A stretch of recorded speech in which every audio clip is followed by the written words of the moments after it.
D G آئی صاحب فیض حمید صاحب تھے تو میں نے ان کو ٹیک آن کیا تھا جب وہ ڈی جی آئی آئے تھے اور وہ سب سے تگڑے ڈی جی آئی تھے. ڈی جی آئی ویسے ہی بہت تگڑا ہوتا ہے, پاورفل ہوتا ہے, لیکن یہ گٹھ جوڑ یا اتنا بڑا مانسٹر کیوں بن گیا فیض حمید صاحب؟ وہ اس لیے بن گیا کہ پرائم منسٹر وہ یوں ہینڈ ان گلوز تھے, ٹھیک ہے, دے ور ون.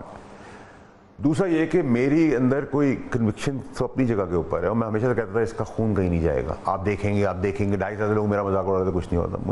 مجھے بہت اللہ سے امید تھی, دوست بھی تھا میرا.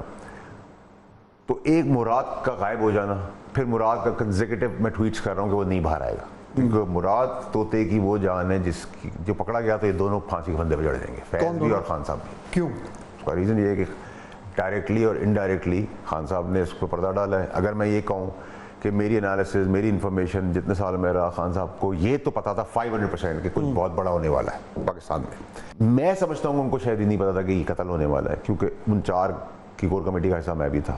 لیکن ان کو کیسے پتا تھا آپ کے خیال میں کچھ ہونے جا رہا ہے؟ میں تو آج اپنی بات کو انڈورس کر کے آڈیو پروف دے دیے اس کو, جس میں انہوں نے کہا کہ جی سنڈے کا نام انہوں نے لیا, سنڈے کا لیا یا اینڈ آف دا منتھ کا سنڈے اتفاقاً 23 اکتوبر 2022 ہے جس دن ارشد شریف کا مرڈر ہوتا ہے. بٹ وہ اتفاق بھی تو ہو سکتا ہے نا, کوئی کوئنسیڈنس. آپ تو میں تو کہہ رہا ہوں فورینسک کریں, میں تو کہہ رہا ہوں انویسٹیگیشن کریں.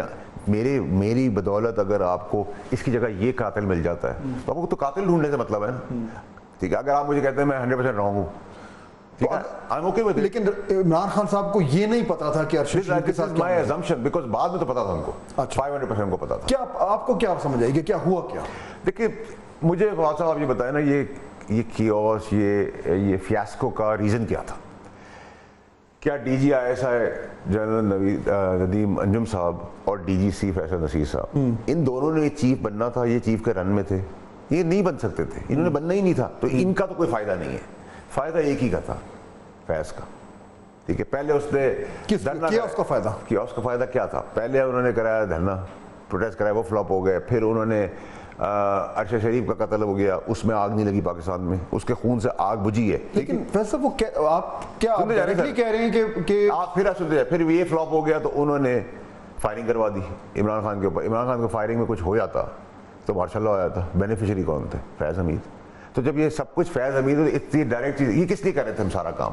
کیا پاکستان کی تقدیر بدل رہے تھے؟ ووٹ لینے کے لیے کر رہے تھے, جمہوریت کی آزادی کے لیے کر رہے تھے, میڈیا کی آزادی کے لیے کر رہے تھے, آئین و قانون کے لیے کر رہے تھے. ہم کہہ رہے تھے کہ چیف جنرل عاصم منیر صاحب چیف نہ بنے. آپ یہ کہہ رہے ہیں کہ ارشد شریف کے قتل کے پیچھے بھی فیض حمید صاحب ہیں, اور عمران خان صاحب کے اوپر جو حملہ ہوا تھا, اسیسینیشن اٹیمپٹ ہوا تھا, اس کے پیچھے بھی فیض حمید صاحب.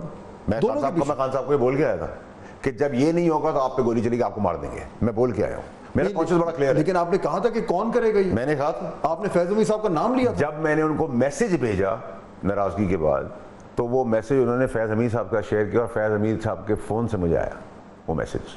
یعنی میں نے آپ کو میسج بھیجا, وہ میسج آپ نے ان کو بھیج دیا, انہوں نے فارورڈ کیا, انہوں نے آپ کو بھیجا. میں نے اس نے کہا تم نے کہا, میں نے کہا ہے.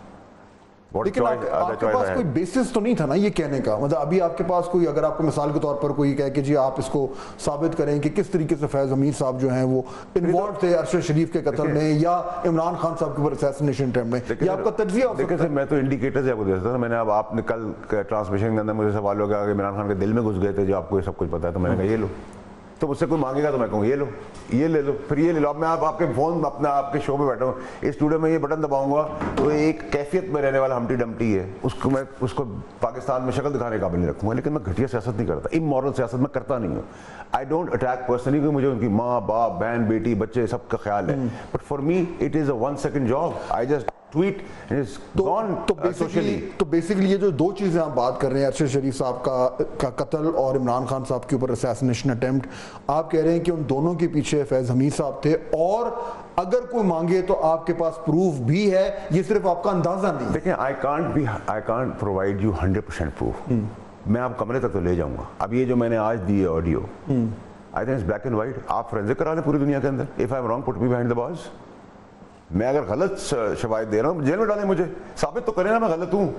جب میں کہہ رہا ہوں میں ارشد شریف کے جب وہ اس ملک سے گیا ہے اس کے میسیج ہے میرے پاس, کریں میرا فورینسک, مجھے تو کوئی ڈر نہیں ہے. اس میں سے ان میسیجز سے کیا ثابت ہوتا ہے؟ اس میسیجز کے اندر سب سے امپورٹنٹ چیز جو اس نے مجھے لکھی ہے وہ لکھی ہے کہ اس نے مجھے, میں آپ کو پڑھ دیتا ہوں تاکہ آپ کے لیے آسانی ہو, میں آپ کو لیٹر بھی بھیج دیتا ہوں, مجھے کوئی پرابلم نہیں. یہ بڑی آپ سر اس نے مجھے لکھا فائری قسم کی ایلیگیشن. دیکھیں سر میں ایلیگیشن نہیں کر رہا تھا سر, میری عادت نہیں الزام کرنے کی. دیکھیں سر اس نے مجھے کہا I didn't leave because of cases. First FIR against me was registered on May 19th.